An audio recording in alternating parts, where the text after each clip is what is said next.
daghan namang kanabitang brigada eskwela nga ako ang kanang na cover. Murag nagkadugay day nag-anam og kagamay ang ginikanan nga nag-apil. Di parehas kani adto day nga pagpanawagan gani sa eskwelahan. Siyempre public schools man lang gyud ang nagapauso ani day kay ang mga private schools day naman sila kapasidad mobayad anang mga gwardiya, mga janitor. Ang public school ra gyud bagka kasama.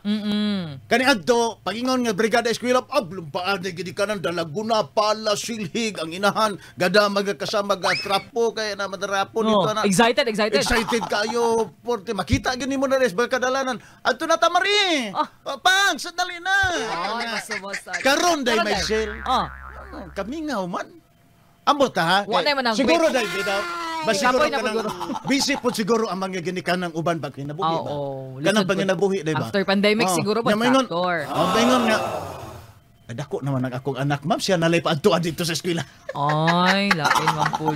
Pero okay, ako bitaw sa ako sa una, mahila ko tanay. Dila kay ako may nagabrigada sa una kay busy magud pud akong ginikanan. Makasabot ra gid pod ko. Amo gyud tay inahan nga ng bata pa tan. So, kana pod posible pod na dong iringyod nga busy pang kinabuhi. Okay, labi na mahal ang mga palaliton karong mga panahon na. Mao gani. Mas pilion pa nimo nga manginabuhi nung ka magbrigada eskwela. Pero hangya lang gud ta kay kuha man July 22 to 27 man daw. Bisan pila lang gud ka oras, di ba?